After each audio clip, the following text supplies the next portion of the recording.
há um debate, não vou entrar em detalhes aqui, mas é um debate forte, né, nesse sentido. Bom, de todo modo, as reformas de base foram colocadas e duas reformas, particularmente, eram bastante problemáticas. A reforma agrária e o voto dos analfabetos. Ó. Vejam que quando eu falei, lá no final do Império, que os analfabetos informalmente foram proibidos com a reforma de 1881 e formalmente proibidos com a Constituição Republicana de 1891, né, de votar.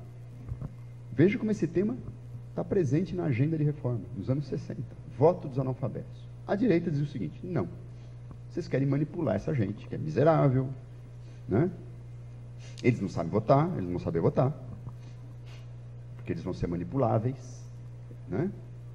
Aliás, é muito interessante no Brasil, né? Há toda essa lenda, até hoje, a extrema-direita, principalmente, gosta disso, né? O brasileiro não sabe votar. Né? E lá atrás também era essa conversa. O brasileiro não sabe votar, o povo brasileiro não sabe votar, porque, afinal de contas, você só elege porcaria, né? E ele elege corruptos. Esse discurso não é novo, não. Sabe? Né? Aí é interessante que, inclusive, assim, tem muita fraude eleitoral, né? Na Primeira República era muita fraude eleitoral, porque o brasileiro não sabe votar. Só que a fraude era feita, sobretudo, no momento das atas.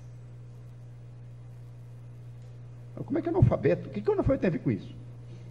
Veja, você tem fraude eleitoral, e a fraude é feita no momento da ata eleitoral, ou seja, no momento que você fechou a urna e conta o voto de um jeito, mas põe outro. O que os analfabetos têm a ver com isso? Veja, eles foram...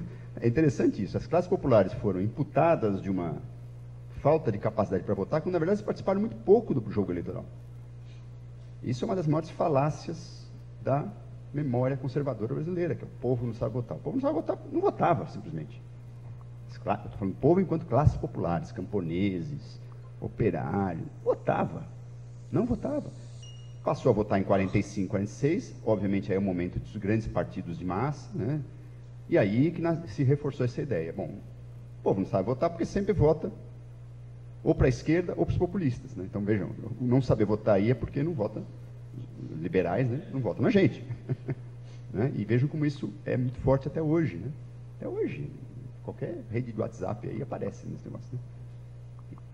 Ah, tá vendo, o brasileiro não sabe votar, né? Tem mil problemas aqui de organização política, eu não vou entrar no... Né? É uma maravilha, as pessoas têm uma consciência política, cívica maravilhosa, mas o não saber votar aí tem que tomar muito cuidado, porque implica exatamente na legitimação da exclusão do voto e da decisão política por parte dos grandes grupos populares. Bom, apareceu essa questão, lá em 64. Não pode, não vota, porque, não, imagina, vai ser manipulado. Né? Vocês querem simplesmente manipular a massa, manipular o votante, fazer com que o camponês vote, imagina. Né? A questão da terra no Brasil sempre foi muito complicada. Né? Vejam, toda aquela reforma trabalhista do Getúlio não chegou nos camponeses. Né? Não chegou nos camponeses. Né? Desculpa. Não chegou nos camponeses. Era uma reforma voltada para o trabalhador urbano, sobretudo. Certo? Então, os camponeses no Brasil estavam fora do jogo político, dos direitos sociais. E nos anos 60 eles foram chamados, eles se mobilizaram, né? E essa questão do voto aparece, porque basicamente a reforma do voto, incluindo o voto analfabeto, ia chegar sobretudo no campo, onde o coronelismo mandava. Né?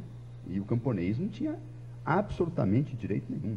Era uma relação quase de violência privada mesmo, sob a chancela do Estado, que era, no mínimo, ausente dessa relação. Então, tudo isso esquentou o contexto pré-golpe. Voto dos analfabetos, reforma agrária. Né? Reforma agrária foi um tema que desgastou muito o governo João Goulart. Né? E vejam, a proposta de reforma agrária nem era propriedades com X hectares, né? Grandes propriedades improdutivas. Né? Olha, nós vamos pagar com títulos da dívida pública, nós não vamos simplesmente confiscar a sua terra, nós vamos pagar com títulos da dívida pública. Né? Esses títulos serão reajustados pela inflação. Esse era o grande projeto radical de reforma agrária. O pessoal, sobretudo, que era grande proprietário, seus deputados, falaram, não, vocês querem confiscar a terra? Vocês querem fazer reforma agrária? Comprem a nossa terra a preço de mercado. né? Essa foi a briga. E o governo falava, não, não temos dinheiro para comprar com dinheiro vivo e a preço de mercado. Nós vamos à falência. A gente pega a terra improdutiva, te dá um título da dívida pública, você resgata daqui a 10 anos com inflação. Essa é a briga. Veja, quando a gente fala em reforma agrária, parece que é um negócio também que é uma solução bolchevique, né? Vai lá e toma a terra do sujeito. Em nenhum momento essa questão se colocou. Né? É por isso que eu estou insistindo muito para que vocês conheçam os detalhes. Porque senão, né, reforma agrária, que coisa, mas que radicalismo. Primeiro, reforma agrária é parte do desenvolvimento capitalista. Não tem nada a ver com socialismo, necessariamente. No entanto, nos anos 60, foi lido como um projeto radical de esquerda. Então, revela muito do ambiente conservador no Brasil, que é, até hoje, muito forte, que se alimenta muito da desinformação, principalmente das classes médias, né, que não tem desculpa para ser desinformadas. Né? Claro que não é só desinformação, também é uma forma de elitismo, né? Mas que, em princípio, faz com que, por exemplo, as classes médias defendam projetos que não têm nada a ver com ela. Inclusive, elas muitas vezes são vítimas. Né? Enfim, mas isso é uma outra discussão. Né? O que acontece aqui, enfim, terra e voto dividiu. Bom, além disso, havia uma questão sensível, que é o voto dos soldados, né? E da baixa oficialidade. Esse é um tema muito sensível. Né, porque havia um grande movimento para que sargentos, cabos, pudessem votar e ser votados. Né? O movimento dos sargentos, né? Isso deu um problemão, porque aí mesmo os generais legalistas não gostavam muito dessa politização extrema da tropa. Né? Bom, então esse foi um outro fator de desgaste muito grande, aliás foi o fator que culminou efetivamente na retirada de apoio ao Jango por parte de alguns altos oficiais legalistas, quando a tropa se mobilizou, e aí principalmente o caso da rebelião dos marinheiros, né? Uma semana antes do golpe. Né? Bom, veja, tem esse projeto, havia uma crise econômica fortíssima, né? Havia o anticomunismo, havia a Guerra Fria, que não é um detalhe, não era um detalhe, né? O Brasil, como parte do bloco ocidental, hegemonizado pelos Estados Unidos, havia uma forte preocupação com o Brasil ou adotasse políticas nacionalistas extremas, né, que virtualmente significariam um rompimento com o bloco americano, do ponto de vista econômico, se não do ponto de vista ideológico, e que isso pudesse abrir espaço para uma revolução comunista no país. Porque havia o Partido Comunista, havia movimentos sociais filiados ao Partido Comunista. Né? O Partido Comunista Brasileiro, em 62, aparece o Partido Comunista do Brasil, numa outra linha ideológica. Então, vejam, foi um clima, né, de tensão crescente, crise econômica, reformas de base. Né, a crise econômica não teve um bom manejo por parte do governo. O governo lançou o chamado Plano Trienal. No começo de 63 ele não deu certo. Né, então, a inflação alta, né, anticomunismo, movimentos sociais muito ativos, embora às vezes mais na cúpula do que na base. Né, crise militar e a questão da reforma agrária que assustava grande parte das elites políticas, sobretudo no Congresso. Né? O Congresso brasileiro sempre foi muito conservador. Né? Ele sempre foi um anteparo, inclusive, a políticas reformistas que vinham do Executivo. Né? Isso é interessante. Bom, tudo isso jogue no liquidificador, né? E chegamos ali no final de 63, começo de 64. Tudo isso é a tempestade perfeita, tudo convergiu. Né? Então, Estados Unidos, desde 1962, rompem formalmente o apoio a João Goulart. Né? Havia uma forte ação da CIA aqui no Brasil. Há documentos, isso não é teoria da conspiração, tá? Deixo bem claro isso, não é grupo de WhatsApp, né? Há documentos históricos que provam a ação da CIA nas eleições de 1962, por exemplo, financiamento clandestino de candidatos. Né? Aliás, é interessante ter uma gravação do próprio John Kennedy falando, puxa, a eleição no Brasil é cara, né? Tudo isso vai custar para a gente? Interessante. Até naquela época já era uma questão.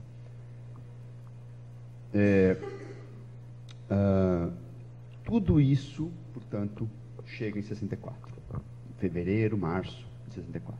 Bom, aí a crise se agrava. Aqui eu vou falar dos dias finais desse negócio. Né? 31 de março, o que acontece no 31 de março? Bom, o que acontece no 30 de março, vamos dizer assim? O governo João Goulart vai à reunião do Automóvel Clube do Brasil, onde estavam reunidos oficiais da Polícia Militar, né, no Rio, e faz um discurso dizendo, olha, vocês têm direitos, vocês têm que lutar pelos seus direitos, mas dentro da ordem, dentro da hierarquia, respeitem seus oficiais, somos um país cristão. É interessante isso, né? Que é um discurso que fala, ó, vocês têm direitos, mas dentro da ordem, cuidado, tal. Só isso, essa comunicação direta do presidente com a baixa oficialidade, veja, independente do que ele não falou, a teoria do discurso não é propriamente, é ambíguo no mínimo, né? Foi visto como uma quebra de hierarquia. Então ali, junto com vários acontecimentos anteriores, sobretudo a rebelião dos marinheiros, acabou estimulando uma união entre os generais, mesmo generais legalistas, disseram, olha, não dá para segurar mais, realmente esse cara vai incendiar o exército. Então, é interessante porque os oficiais legalistas acabaram aderindo, ou pelo menos não se opondo, à conspiração já em marcha contra João Goulart. Uma conspiração que era civil-militar, que reunia o grande empresariado, reunia Estados Unidos, sobretudo, um ator político, um ator internacional importante na conspiração, e os militares. Né? Bom, no dia 31 de março, um general, que não era propriamente o epicentro da conspiração, mas fazia parte dela, Olímpio Mourão Filho, resolve se rebelar em Minas Gerais. Pega a tropa lá de recrutas e vai marcha para o Rio de Janeiro. Aqui começa o golpe. E que eu sempre digo, ainda não é um golpe de Estado, é uma rebelião militar. Entre rebelião e golpe tem aí um curto caminho, mas tem. Uma rebelião. O governo fala, o que fazer, né? Manda bombardear, manda reprimir essa tropa, prende o cara. Então, fica algumas horas que o próprio presidente não sabe o que fazer. Né? O que foram fatais, inclusive, para o seu governo. Essa hesitação, até hoje, é um objeto de debates historiográficos. Né? Por que não reagiu? Por que não mandou prender? Porque tem todo um debate, não é só de memória, mas também um debate historiográfico sobre isso.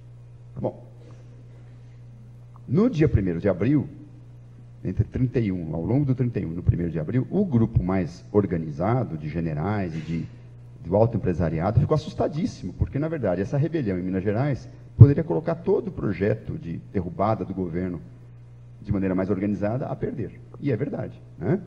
Porque eles ficaram preocupadíssimos, falaram, bom, fala para esse maluco aí, né?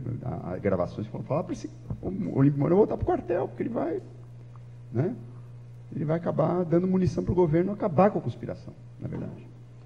E aí, obviamente, temos sobretudo o general Castelo Branco e o general Costa e Silva.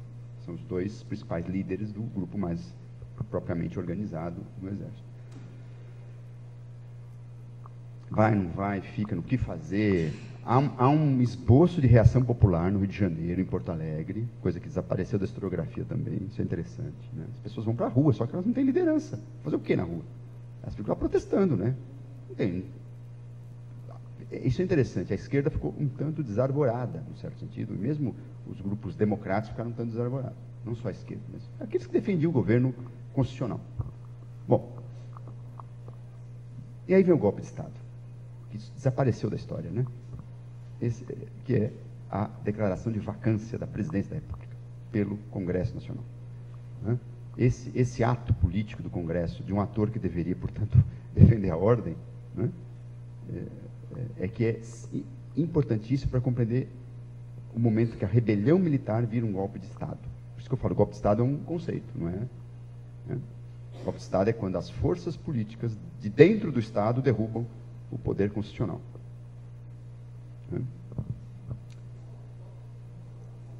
O conceito de golpe de Estado é quando as próprias forças políticas que estão dentro do Estado, ou burocráticas, dentro do Estado, se voltam contra um governo eleito, se voltam contra o poder constitucional. Portanto, há uma derrubada, né, forçada de um governo, de um regime, né, constitucional. Que é o que aconteceu em 1964. Quando o presidente do Congresso, Auro de Moura Andrade, declara vaga a presidência da República sem consultar o plenário, É um ato de mesa, né?